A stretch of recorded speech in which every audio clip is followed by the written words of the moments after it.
Hi, Haley. Hi. Okay, How are we're you guys? Good.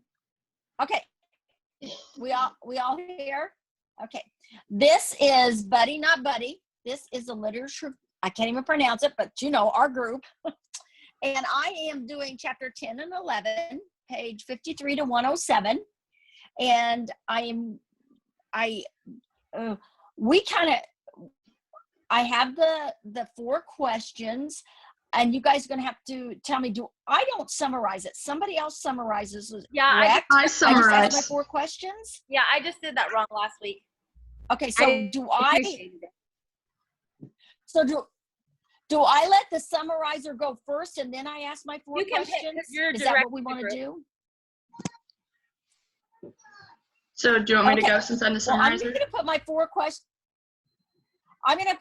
Okay, let me put my 4 questions out there and see if the summary kind of goes over the 4 questions that I have, if that's all right with everybody. Sounds Okay. good. My first question is, why does Bud, not Buddy, always have those rules and things with numbers? I don't quite catch that. I don't know if it's somewhere later on that explains, but how does that kid get those numbers in his head? That always kind of baffled me on this because I never saw any explanation for it. Then my next question was about Hooverville.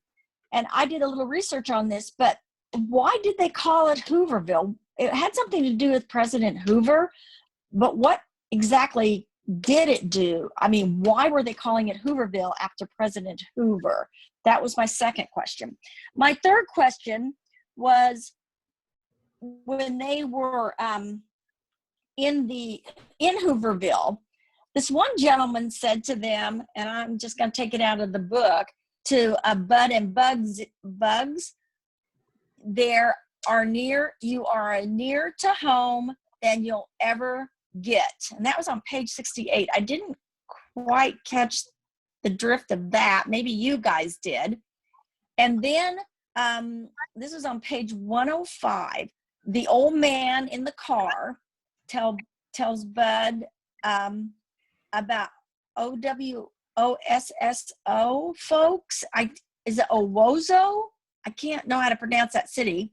And there was a sign used to hang there that said, "To our Negro friends who are passing through, kindly don't let the sun set on your rear end in Owosso."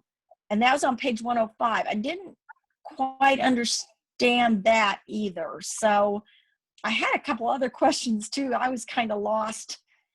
Like when the white person, when they were in Hooverville, there was a sick baby with this white family, and they took him over some food and blankets, the family, and they said, "White people, we're white people, we ain't in need of any handouts." And they told that to the people of Hooverville that brought the food and blankets over.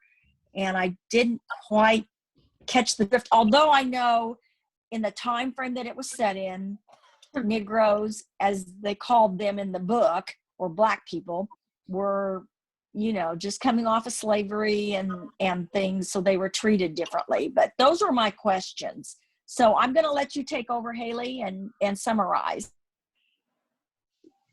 Okay, so Bud starts off in the library, and he goes in to look for, I'm sorry guys, I'm looking at, I made some notes so I could like remember everything.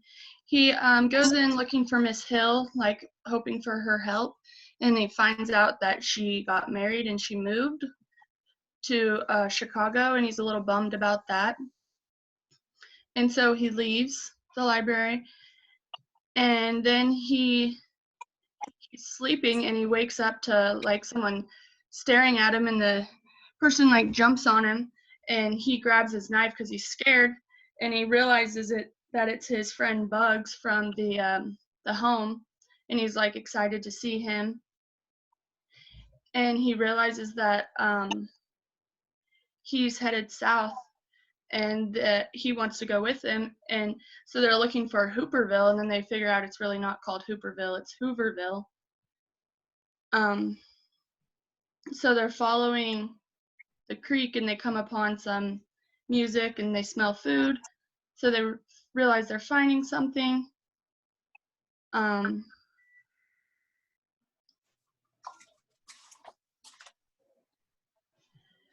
So they come along some people, and they try to figure out who's going to talk to him. And Bud is the one that lost the bet, so he has to talk to him. And these people help him out, and they cook him. They let him eat with them if they do the dishes. And he met the girl that he has to do the dishes with is like into him and like wants to hold his hand and gives him his first kiss. She just met him. I mean, I honestly. know. She must not Kids. meet too many Kids. people like that. Kids. Evidently Boy not. crazy, His but age, I was. guess, maybe. And so Needed a close friend. they're trying to get to they're wanting to get on the train so they can get a ride, and they have to get up at like 5:30 in the morning to make it, and they realize that the train is starting before that time, so they all wake up and head there fast, and they are trying to get on the train, and Bud misses it, and so he just heads back to Hooverville, and the cops show up there and they destroy it, basically.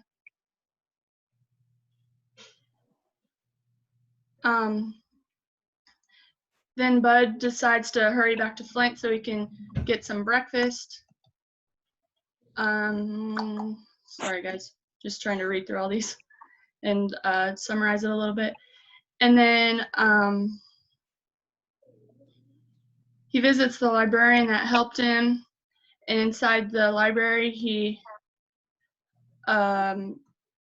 reads a whole book that she gives him. And she gives him a sandwich. And he saw some flyers, and he remembers about Calloway being his dad. So he decides to set off to go find him. And he's like headed there, walking along the highway or road or whatever. And whenever a car comes by, he has to jump in the bushes to hide. And a car comes over the hill, and he doesn't hide soon enough, and the guy sees him and he stops and he comes and he like whistles 2 times to try to find him. Bud doesn't come out for a while, but finally he does, and then the man convinces him to get in his car and he takes him there.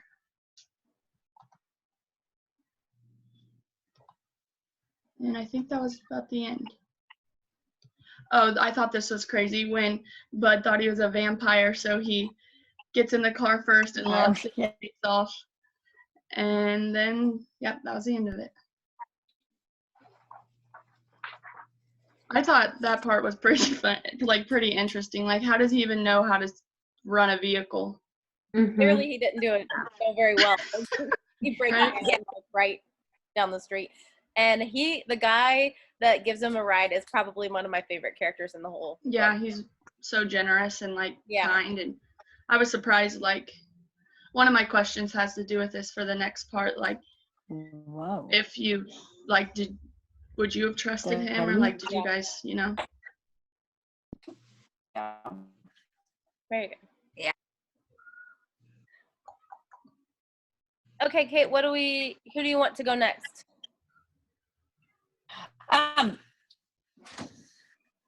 Let's go ahead and do the word wizard before, and then the illustrator, and use the connector for last to kind of connect it all together. Would Okay. that be all right with everybody if we do go that route? Yeah. I do want to can I just make one comment? Yeah. The kid that thought, Bud thought he was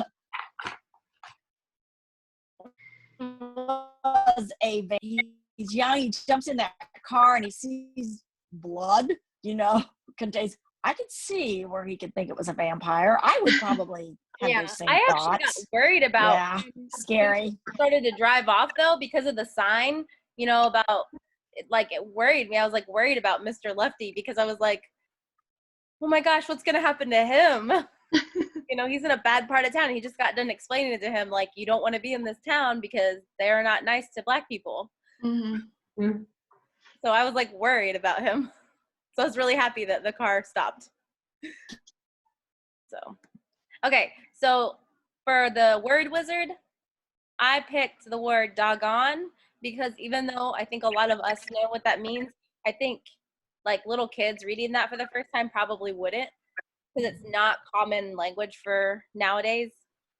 Stricken is another word, devoured, and hypnotized. Hypnotized. So doggone is on page 55 and it means damned or confounded. So like confused or like, I don't know. Yeah, like what? Stricken, beset or afflicted as with disease, trouble, or sorrow. And then that's on page 56. Devoured, to swallow or eat up hungrily, voraciously, or ravenously. And that's on page 91. Hypnotized, to influence, control, or direct control by personal charm, words, or domination. And that's on page 102. Am I supposed to read the sentence like where it's at? I think it makes better sense, Okay. the explanation of the word, if it's read in the sentence, Yep, but I have it here. it's Okay, fine. so We want on page 55, it says, 3 doggone times I walked through the library, upstairs and down, and couldn't find her. And then for stricken, there's no need for you to look so stricken. It's not bad news, young man. And then 91, that was devoured. I'm very impressed that you really devoured that book, didn't you? And then hypnotized was on page 102. I walked right up to the man like I was hypnotized. So, those are my words. Hold on, my children are acting crazy. But that's mine. So, word wizard done. Okay, so I'm done. With check it off. Check it off your list. It's done. Okay. It's done. Go check on your kids. Okay, so I'm the illustrator. Is there a way to turn my video? I'll just try to show you. So I did, it's just a bright screen, a collage. On the collage, I have the library. I have a sign that says Chicago for where the librarian moved. I have a fire because it talked about the fire pots that the homeless people had. There's a soup kitchen there. Sorry, shaky. There's a homeless man sleeping under a tree because it talked about him sleeping under a tree. Let me move this down. And then I have a picture of a train because they were going to try to get on the train. And then I have a suitcase on the train tracks because his suitcase seems to be a very important part of the story. Pretty durable too, I would say. Yes, and I found some good. Yeah, real durable. So that is what I have for the illustrator part. Okay, for the connector, I did That's great. how Bud didn't know who his father was. And I use that because there are many kids that don't know one of their parents or both of their parents. And so I figured that the kids could relate to Bud in the story by wondering who their parents are and where they are and stuff. And then I did Bud walking alone at night because I don't know how many times I am driving around and I see like little kids alone on the street and worry about them getting home safe because you just never know who's going to be around to take you or whatever. And so kind of to make kids aware that it's not safe to be out at like night by yourself and stuff. So that's what I used. Well, and I agree there because look, he had to jump in. He jumped into the bushes because he was scared when he saw cars. I think not only because he was a child out at 2 o'clock in the morning, but because he was Black. That had a lot to do probably with the cars passing and him jumping in the woods. Yeah. You So guys did you like guys, was Bugs black? His friend, was he also African? Well, they use the word black and Negro in there. Do you think, was he a Negro? It never did say, did it? I would assume so, because if they were in, like, during that time, you know, like, segregation was still, you know, pretty big. So they would have had them, you know, in different places. And like even at the beginning when Yeah. Amos's took Bud, they talked about, you know, our people. And so I think it's safe to say that they probably were all African American. Do you guys think like So the do home? you think that, Sorry. Go ahead. yeah, go ahead, but I too. Was the home segregated then? Was it a I boy? would assume so. I never did. I thought one of the boys, do you think it was? I don't know. If I read that, I missed it in the reading. No, Do you I think think they're looking for at him? the time, and like the fact that even during that time, like even sharing books, if you couldn't interchange books with, if you were a black kid with a book, you could not give it to a white kid and they weren't allowed to use it. So like that's why they had different backgrounds, all of that, you know. Yeah, and Haley, that's a good question. Do you think the home was looking for him? Evidently not. I don't think they really cared. I think it sounded like they were so overwhelmed with Mhm. other kids He's that mentioned they really that it's didn't been full. look for them. Yeah. Yeah. Or like, do you think the Amoses are like, that's their name, right? Yeah. Do you think they're like worried where he's at, or do you think they just don't Yeah. care? Probably not. They probably don't care. No, they just wanted their little badge that said, I was a good communty person. I took on Yeah. this kid. Or their I think that's all they I'm wanted. sure they're They was, enjoyed you the know, money as well. Yeah, the show. Yeah.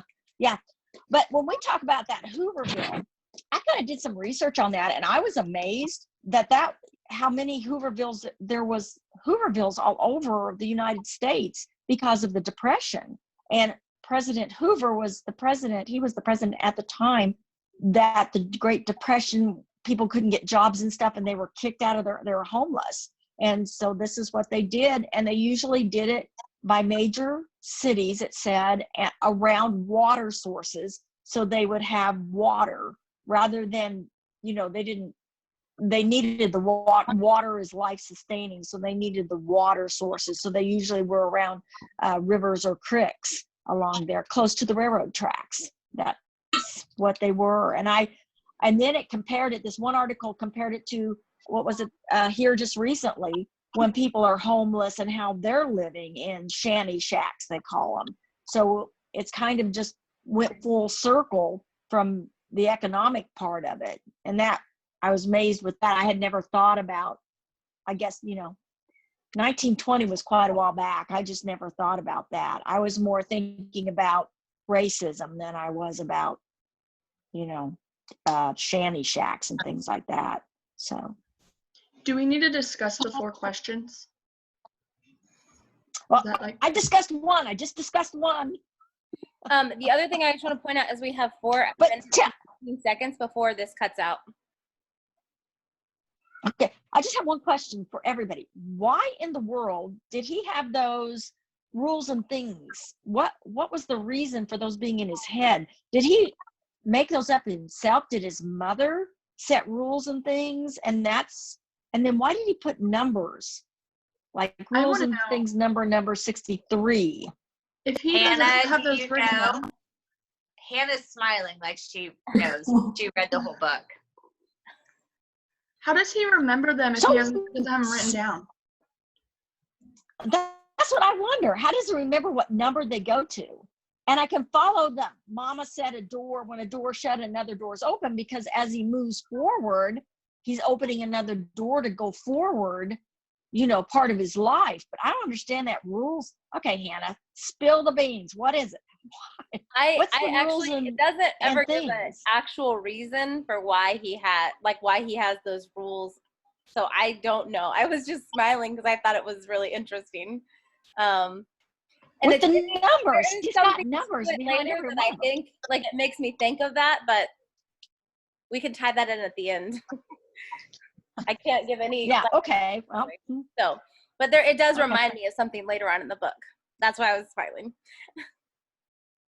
So, see, and all that, the other three questions really had to do with racism. I mean, they're basically, you know, he was black, and the black people, because of slavery, were just, that's how they were treated down, especially in, you know, Chicago and places like that. It was just a racism thing. So, Well, So, another do you thing wanna about wrap- that. oh, I'm sorry. No, you're fine. It's just when they talked about him going into the library, was it an all black library or was it black and white? I mean, In diverse learner, in Yeah. diverse learners, I know I can't keep my two they classes made straight. a point that library was a safe haven. It was open to everyone. Yeah. They seemed to point out in one of the pieces of literature I read that it never said whites only, blacks only. A library was a library. we got And 30 a lot of seconds, people, Kate. the black people, felt safe going there. Okay, I am so done with my session. Thank you all for participating. I'll see you in the next go around. Sounds good.